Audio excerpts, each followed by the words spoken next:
اب قرضوں کی بات ہو رہی ہے نا، آپ نے کہا چائنا ہمیں دے رہا ہے تقریباً $2.5 ارب دے رہا ہے، اور اگر آپ کا IMF کے ساتھ معاہدہ ہو گیا لگتا ہے اس کے بعد پھر سعودی عرب بھی دے گا آپ کو پیسے، اور بھی جگہوں سے آئیں گے۔ لیکن 3-4 سال کے بعد آپ سے یہ پوچھا جا رہا ہوگا کہ اتنا قرضے لے لیے، جیسا کہ 2-3 دن پہلے مفتاح اسماعیل صاحب اور شوکت ترین صاحب کے درمیان کچھ غیر ملکی قرضوں کے حوالے سے بات چیت ہوئی۔ سنو ذرا دیکھیں کیا ہے، فگرز کیا کہہ رہے ہیں ایک دوسرے کو۔ جتنے وہ ہیں ان سب کو جتنا ڈیٹ لیا اس کا 80% ڈیٹ عمران خان نے لیا، یہ یاد رکھیے گا آپ۔ تو اگر عمران خان آئندہ کبھی بولے نا کہ میں نے ڈیٹ میں ادھار کم کرنے آیا ہوں، تو اس سے پوچھے گا کہ یہ پیسے کہاں سے آئیں گے۔ ارے بھائی 80% تو نہیں بڑھا ان سالوں میں، وہ ٹھیک ہے، اس میں 76% ضرور بڑھا ہے، لیکن اکانومی بھی ہماری اتنی بڑی ہے۔ وہ 76% مان رہے ہیں، لیکن وہ کہہ رہے ہیں اس سے ہماری اکانومی بھی اتنی بڑی ہے اور ہم نے قرضے واپس بھی کیے ہیں۔ جی، ہم جو بات کر رہے ہیں قرضہ لینے کی، نیٹ قرضے، جو قرضے واپس کر رہے ہیں اس کے بعد جو آپ نے قرضے بڑھائے ہیں اس کی بات کریں تو قرضہ واپس کرنے سے فرق نہیں پڑتا ہے۔ اور دوسرا یہ ہے کہ دیکھیں، اگر آپ دیکھیں کہ ٹوٹل قرضے کتنے بڑھے تو 76 نہیں 78% بڑھے، اور قرضے اور واجبات دونوں کو ملا لیں تو 79% بڑھے۔ تو میں نے بجٹ کی اسپیچ میں بھی 80% کہہ دیا تھا، اب بھی میں 80 کہتا ہوں کہ 79 بڑھا ہے، تو میں 80 اتنا تو پوئٹک لائسنس مجھے دیں آپ۔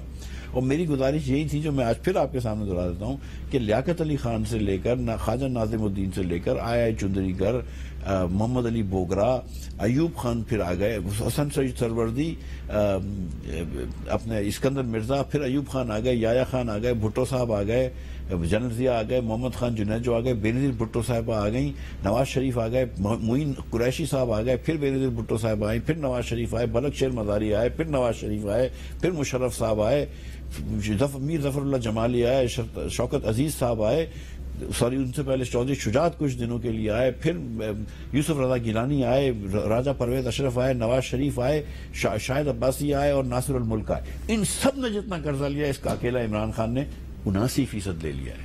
79%؟ جی۔ تو لیکن لیا تو پھر یہ آئے تھے قرضہ کم کرنے، اب یہ ہم کو معیشت کی باتیں بتاتے ہیں۔ یہ آدمی وہ ہے کہ جب آیا ہے اس کے 3 مہینے بعد چینی مہنگی ہو گئی تو 140 تک پہنچی تھی، یہ شہباز شریف آیا، ہم نے چینی بھی سستی کر دی ہے۔ یہ آدمی وہ ہے کہ جس نے پاکستان کے اندر ہر قسم کی مہنگائی لائی، نمبر 3 مہنگائی تھی دنیا میں۔ اچھا، لیکن اب یہ آدمی جو ہے عمران خان، اس کا جو وزیر خزانہ ہے شوکت ترین، جو پہلے زرداری صاحب کا بھی وزیر خزانہ تھا، وہ کیا آپ کو کہہ رہے ہیں؟ مفتاح صاحب کو شوکت ترین صاحب کیا کہہ رہے ہیں، سنیں۔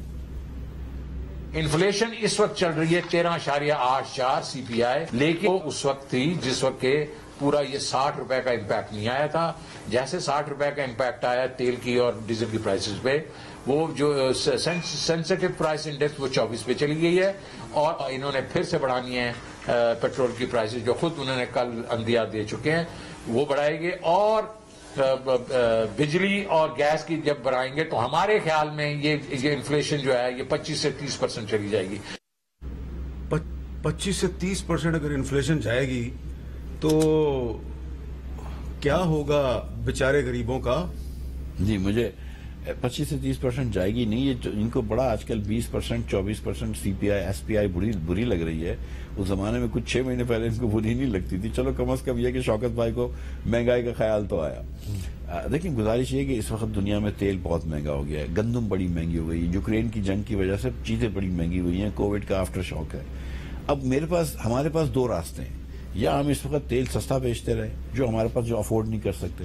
ایسے ہی میں بتا رہا ہوں کہ 120 ارب روپے کی سبسڈی تھی پچھلے مہینے، جو حکومت چلانے کے خرچے سے 3 گنا زیادہ ہے، ڈیفنس کے خرچے سے زیادہ ہے۔ اگر آپ اسی بجٹ کے اندر، اسی ٹیکس کے اندر 3 حکومتیں اور چلا دیں یا 1 اور ڈیفنس چلا دیں تو افورڈ نہیں کر سکتے۔ تو یا تو یہ کہ آپ ڈیفالٹ کی طرف چلے جائیں، جیسے سری لنکا ہے، پھر وہاں پہ 8-8 گھنٹے تک لوگ لائن میں کھڑے رہتے ہیں، اور ہفتے میں 3 دن 2-2 گھنٹے کے لیے پیٹرول ملتا ہے، ہفتے میں 2 دن ڈیزل ملتا ہے، 8-8 10-10 گھنٹے کی لوڈ شیڈنگ ہر وقت ہوتی ہے۔ یا تو آپ اس راستے میں چلے جائیں جہاں پہ دوائیاں نہیں مل رہی ہوتی ہیں۔ عمران خان نے کیوں اعلان کیا تھا کہ ہم جون تک پیٹرول مہنگا نہیں کریں گے، تیل کی قیمت نہیں بڑھائیں گے؟ ان کے پاس کیا گدڑ سنگی تھی؟ ان کے پاس حامد بھائی، ان کو یقین تھا کہ ان کی چھٹی ہو گئی ہے، تو انہوں نے، یا تقریباً یقین تھا، تو انہوں نے ایک لمبا گیمبٹ کھیلا، ایک لمبا انہوں نے شاٹ مارا ہے، اگر کیچ ہو جائے تو کیچ ہو جائے، نہیں تو 6 ہو جائے، مطلب اس ٹائپ کی سوچ ہے، کوئی لمبی سوچ نہیں تھی اس میں۔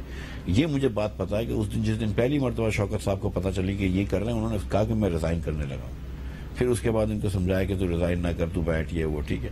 پھر ان کو کہا کہ چلو یار کچھ بھی کر لو، کچھ نکال لو. اور شوکت نے، عمران خان نے کہا تھا کچھ افسران کو، میں نام نہیں لیتا ہوں، کہ میں 1 اپریل کو اگر یہ ووٹ جیت جاتا ہوں، ووٹ نو کانفیڈنس، تو چینج کر دوں گا. ایک اور یو ٹرن لے لیتا عمران خان کو، بڑی بات نہیں تھی. اور شوکت بھائی نے IMF کو یہ کہا تھا کہ ہم اپریل میں اس چیز کو ریورس کر لیں گے. ہم نے جو بھی کیا وہ غلطی کی، لیکن ہم اپریل میں اس چیز کو ریورس کر لیں گے. یہ دونوں باتیں تصدیق شدہ ہیں. اچھا